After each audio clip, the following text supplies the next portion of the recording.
नमस्कार, आप देख रहे हैं डीपीपी न्यूज़। मैं आपका अपना साथी गौरव चौधरी। लगातार गाजीपुर की ग्राउंड जीरो रिपोर्ट हम दिखा रहे हैं। हमारे साथ मौजूद हैं लता चौधरी, किसान यूनियन की अध्यक्ष। आइए बात करते हैं। कहाँ से आई हैं मैम आप? मैं बड़ौद से आई हूँ। मैम ये बताइए, लंगर सुविधा ये आपकी है? हाँ जी, हमारे चौधरी जो सुरेंद्र सिंह हैं, उन्होंने वहाँ पर चंदा इकट्ठा किया और उसके बाद यहाँ पर तैयारी करी हम सब ने मिलकर। लगातार चौरासी का चौधरी, देश खाप चौधरी, और हम सब मिलकर यहाँ सेवा करने के लिए आए। लगातार 2 महीने से ही लंगर चला रहे हैं? 2 महीने से लगातार चला रहे हैं लंगर, और हम यहीं 2 महीने से बैठे हुए हैं, लगातार काम कर रहे हैं यहाँ पर। यहाँ पे आपको परेशानी भी देखने को मिली? परेशानी हमने बूंदों की बौछार भी देखी, हमने बिजली कटती भी देखी, यहाँ से पानी की भी हमने किल्लत की। राकेश टिकैत जी ने कहा कि हमें जब गांव का पानी आएगा तभी मैं गांव का पानी पीऊँगा, तब तक पानी नहीं पीऊँगा। गांव से पानी आया, राकेश टिकैत जी ने पिया, और सारा किसान, पूरे देश का किसान हमारा सारा पानी लेकर आए और सबने जल की धारा बांधी। ये क्या काटेंगे भाजपा वाले हमारा पानी? क्या बिजली काटेंगे? देश का किसान ही ने कट ऑफ कर देगा। वो काला मंजर, वो काली रात हम कभी भूल नहीं पाएंगे। शहीदों की चिताओं पर लगेंगे हर बरस मेले, वतन पर मरने वालों का बाकी यही निशा होगा।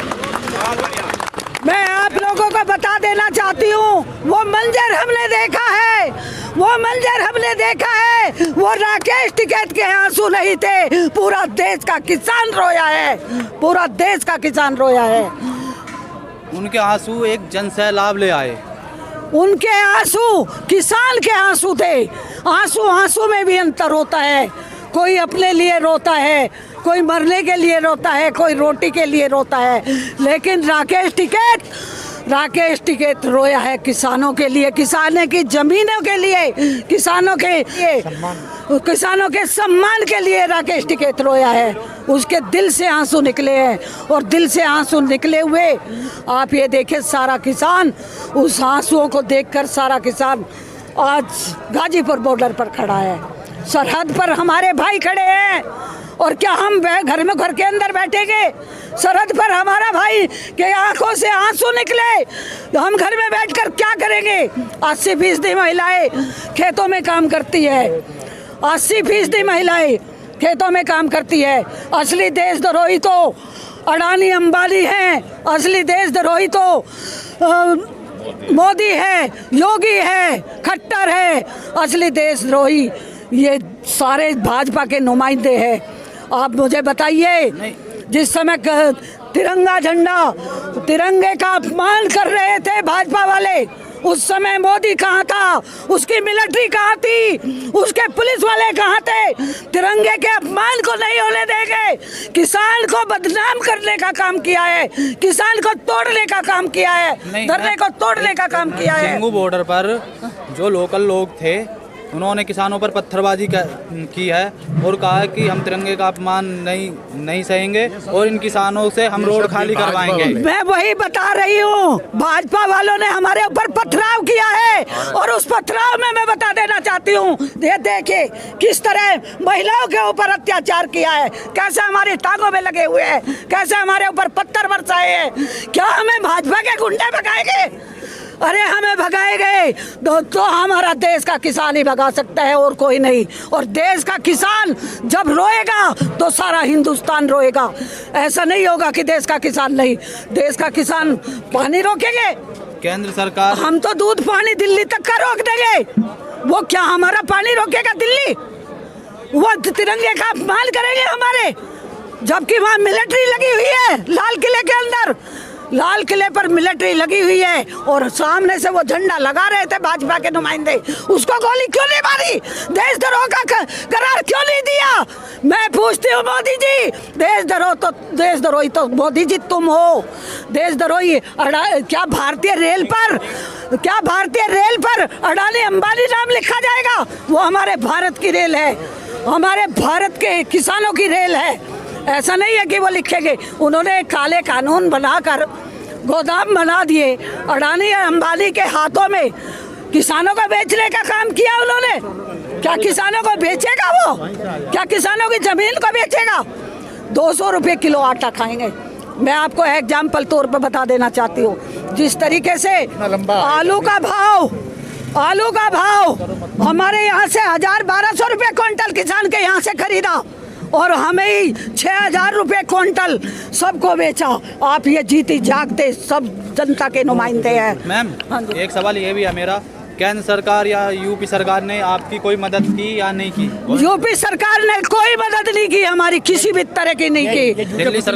दिल्ली सरकार ने हमारी कोई मदद नहीं की। अरविंद केजरीवाल ने भी नहीं, कोई मदद नहीं की। हम चंदा इकट्ठा, समर्थन पूरे देश का है, पूरे देश का समर्थन है किसानों को, लेकिन मदद सब हम अपने गांव से।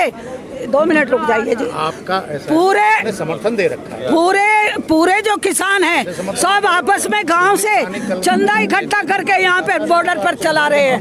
ये बिजली पानी रोकेंगे किसान का? अन्नदाता है किसान। हम तो वहाँ से ताजियावाला से रोक देंगे पानी। दिल्ली में कहाँ से पानी आएगा बताइए?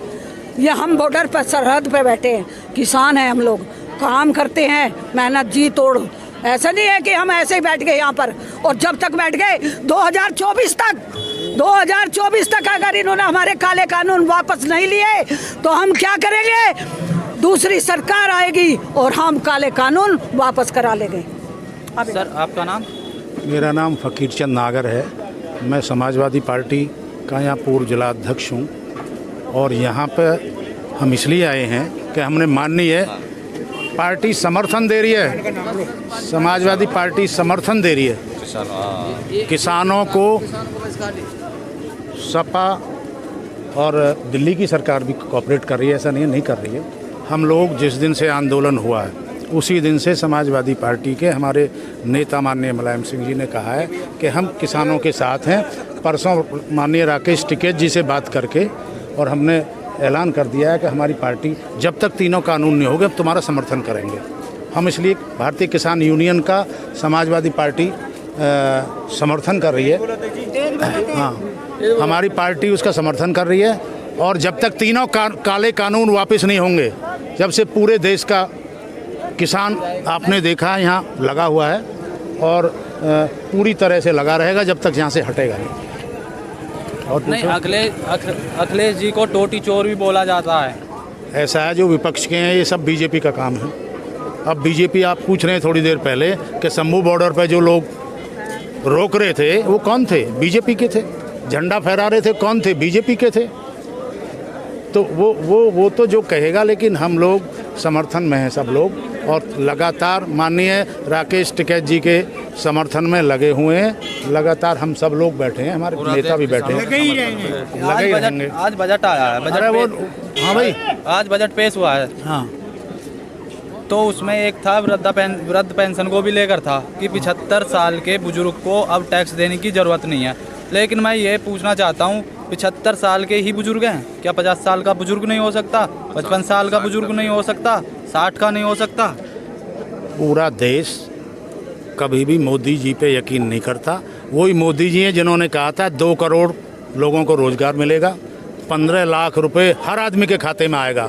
पूछो किसी के खाते में आया क्या 2 लाख? 15 पैसे नहीं आए। तो इसी तरह से तो जुमला है, ये तो चुनाव का जुमला है। अभी बंगाल में चुनाव है, अभी यूपी में चुनाव है, कुछ नहीं होने वाला। जो लाल किले पर दंगा हुआ था, जो भड़काया गया था, उसकी सरकार निष्पक्ष जांच क्यों नहीं कराती? ये सब लोगों ने कहा है कि वो निष्पक्ष जांच करा ले। सबके सामने फोटो थे, यहाँ के बड़े नेताओं के सामने उनके फोटो थे, तो किसने मना किया? करा लें। भाजपा के सबको मालूम है। कोई किसान ऐसा नहीं है कि जो लाल किले पे जाके जिसने इस तरह का काम किया। एक सवाल मैं उठाता आ रहा हूँ, काफ़ी लोगों से मैंने बातचीत करी है। एक सवाल उठाता आ रहा हूँ मैं, एक DS4 यूट्यूब चैनल है, वेब पोर्टल है सर, उसके 2 रिपोर्टर को पुलिस ने हिरासत में ले लिया है। क्यों? मतलब देखो, उनको छोड़ना चाहिए। कायदे में इन लोगों ने क्या किया है कि कुछ ऐसे चैनल है जो इनके अपने हैं, जो चैनल ऐसे हैं जो सच्चाई दिखाते हैं, उनको ये मुकदमा ठोक देते हैं। उनका मुकदमा वापस लिया जाना चाहिए। नहीं सर, ये कब तक चलेगा? कब तक चलेगा? अब पता चल जाएगा, लगातार टाइम आ गया, पूरा देश में क्रांति हो चुकी है, पूरा किसान एकजुट हो चुका है। नहीं वो जब तक सरकार हमारी मांगे नहीं मानेगी। ये नहीं सवाल मेरा वो क्वेश्चन नहीं है उनका। ये जो शोषण है, बीजेपी के द्वारा जो शोषण हो रहा है, ये तो जनता ही बदलेगी। जनता ने इनको बनाया है और जनता इन्हें उतारेगी। नहीं, लगातार सरकार पर आरोप रहे हैं, चाहे केंद्र सरकार हो चाहे यूपी सरकार हो, कि ईवीएम में गड़बड़ी, ईवीएम में गड़बड़ी। हाँ, वो भी है। तो फिर जनता कैसे, नहीं जनता कैसे उखाड़ सकती है? मेरा सीधा सवाल है कि जब ईवीएम में गड़बड़ी है तो फिर जनता कैसे उखाड़ सकती है? वे तो पूर्ण बहुमत, वो तो अपनी पूर्ण बहुमत की सरकार लाएंगे। पूरे देश विपक्ष के लोग सब मिलकर कह रहे हैं ईवीएम नहीं होना चाहिए, बैलेट पेपर से चुनाव होना चाहिए। पूरा विपक्ष इस बात को कह रहा है। तो बैलेट पेपर से चुनाव आयोग नहीं मानता सर? मानना पड़ेगा। अब कैसे मानेंगे इन तीनों कानूनों को? मानना पड़ेगा। इन्होंने पास करा दिया है, पूरा देश एक तरफ खड़ा हो गया, हर वर्ग का आदमी आप देख रहे हैं, तो मानेंगे नहीं तो उनको पता लग जाएगा। सर कोर्ट का आदेश भी नहीं मानते। 14 दिन में गन्ने का पेमेंट का नहीं आता। नहीं मैं सवाल तो सुनिए। कोर्ट के आदेश थे 14 दिन में गन्ने का पेमेंट, अगर 14 दिन में नहीं होता उस पर ब्याज। तो जब कोर्ट का आदेश नहीं मान रहे तो चुनाव आयोग का कैसे मान लेंगे वो? तो चुनाव आयोग का नहीं मान 14 दिन के लिए इन्होंने कहा है, पिछले साल तक का पैसा पड़ा हुआ है। मैं वही तो कह रहा हूँ सर, क्यों जब वो कोर्ट का आदेश नहीं मानते तो चुनाव आयोग का, निर्वाचन आयोग का क्यों मानेंगे सर वो? ये तो जनता की मानेंगे। जनता को एक किसान है, किसान अपनी पूरा देश का किसान एक हो गया, पूरे देश में क्रांति आ गई है, किसान बहुत परेशान है। अभी आपने देखा परेशानी में पता नहीं क्या हो जाए। तीनों काले कानून हैं, तीनों काले कानून को पूरा देश जानता है, समझे जी? सर मेरा सवाल एमएसपी का सवाल है। नहीं एक मिनट, सवाल ये है जब ईवीएम में गड़बड़ी है, ठीक है, वोट हम दे रहे हैं, कमल को छोड़ के किसी को भी दे रहे हैं, हमने दे दी, किसानों ने दे दी, कि उन्होंने कहा मैंने आरएलडी पे दे दी, राष्ट्रीय लोकदल पे, सपा पे दे दी, कांग्रेस पे दे दी, सरकार बन जाएगी। जो टेक्निकल आदमी हैं उन्होंने दिखा दिया, चाहे नल पे डालो आएगी कहाँ? फूल पे। चाहे हाथी पे डालो आएगी कहाँ? वहाँ पे। ये तो टेक्निकल आदमी उन्होंने दिखा दिया है। उसके लिए काम चल रहा है। ये तो अब तक हो जाता, अभी ये किसानों पे अत्याचार शुरू हो गया इसके साथ। अभी ये 1.5 साल बाद यूपी में चुनाव है सर। हाँ, एक ही साल रह गया, 2022 में एक साल में सब उखड़ जाएगा। आप बताओ जी। जिला बिजनौर है, प्रदीप चौधरी मेरा नाम है। यूपी में मेरा जिला बिजनौर है जी। यूपी में इलेक्शन जो है, यूपी में बीजेपी की सरकार नहीं है, जो आप पूछ रहे थे, बीजेपी की सरकार नहीं है। जो कहता हो तो यूपी में इससे पहले केवल मात्र 47 सीट थी। एक सीट है जिला बिजनौर के अंदर, भाई साहब इधर देखिए, एक सीट है नूरपुर। अब तो स्वर्गीय लोकेंद्र सिंह वो जीते थे, 46 सीट थी। ये बीजेपी की सरकार नहीं है, ये तो योगी जी का चाहे अपना महत्व समझे। बीजेपी तो केवल 47 सीट में, कल्याण सिंह के बाद बीजेपी की सरकार नहीं बनी। और मोदी जी ने कुछ बनाया कुछ नहीं, ये तो वो काम है, काटना कुछ नहीं है। जब फसल कटने का नंबर आ जाए हम हेडमास्टर। सर कौन सी पार्टी का राष्ट्रीय अध्यक्ष? मैं समाजवादी पार्टी का छात्रसभा अध्यक्ष हूँ उत्तर प्रदेश का। जी, लगातार सरकार आरोप पे आरोप किसानों पे लगाई जा रही है, खालिस्तानी है कि बिल संशोधन करेंगे, लेकिन ऐसा कुछ नहीं हो रहा। किसान यहाँ भूखा तो नहीं रह रहा, लेकिन बहुत सारी परेशानियाँ जिनका किसान सामना कर रहा है यहाँ पे, लगातार ही परेशानियों का सामना, बयानबाजी आ रही है। अभी जल्दी ही के सब डिप्टी सीएम उत्तर प्रदेश के जो है उनका बयान आया था कि टिकैत जी अपना टीआरपी बना रहे हैं, वो किसान नेता नहीं है। अगर वो किसान नेता नहीं है तो किसान नेता, सुनो सर एक मिनट, किसान नेता आप ले आओ। अरे तो वो डिप्टी सीएम कौन से नेता हैं? डिप्टी सीएम कौन से नेता हैं? डिप्टी सीएम पर तो गुंडा, गैंगस्टर, चोरी, चकारी सबके तो मुकदमे उन पर, और उत्तर प्रदेश का मुख्यमंत्री पर नहीं है। आप पता कर लो, गुंडा एक्ट नहीं लगा, बलवा का मुकदमा नहीं लगा, दंगा भड़काने का आरोप ना लगा, बताओ, सब तो मुकदमे थे। मजेदार की बात सुनो, मुख्यमंत्री जी ने अपने ही मुकदमे वापस ले लिए। वो क्या बताएंगे? अरे बोले तो शुभ बोले, छलनी क्या बोले जिसमें 72 छेद, वो बताएंगे हमें किसान का नेता कौन है और नहीं है। आप सुन लो, 26 तारीख को ट्रैक्टर आंदोलन होना था दिल्ली में, और पूरे उत्तर प्रदेश में हमारे यहाँ से भी होना था। हमारे समाजवादी पार्टी के राष्ट्रीय अध्यक्ष जी ने किया था। क्या किया सरकार ने? जो किसान था सभी किसानों को नोटिस भेज दिया 149 का। 149 का नोटिस भेज दिया। किसानों ने कहा कि भाई हम तो किसी पार्टी के वर्कर नहीं, हमें क्यों भेज दिया? तो ये सरकार खुद ही अपना कबर खोद रही है, इसकी चिंता करने की जरूरत नहीं है। ये खुद कबर खोद रहे हैं, एक एक किसान को परेशान कर रहे हैं। भाई किसान का मतलब बिल से है, रोटी से है, और लड़ाई है रोटी और माटी की है।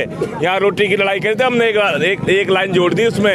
ये लड़ाई रोटी माटी की नहीं, अब यह दल कोई बात नहीं है, बात राजनीतिक दल की अब नहीं रह गई, अब बात देश की रह गई, अपनी रोटी की रह गई और माटी की रह गई। सर एक मेरा सवाल ये भी है, अगर उत्तर प्रदेश में किसी भी सरकारी संपत्ति को नुकसान होता है तो योगी जी उससे रिकवरी लेते हैं, लेकिन जो किसानों के इस आंदोलन में लगातार ट्रैक्टर टूटे, नुकसान हुए, उसकी भरपाई कौन करेगा?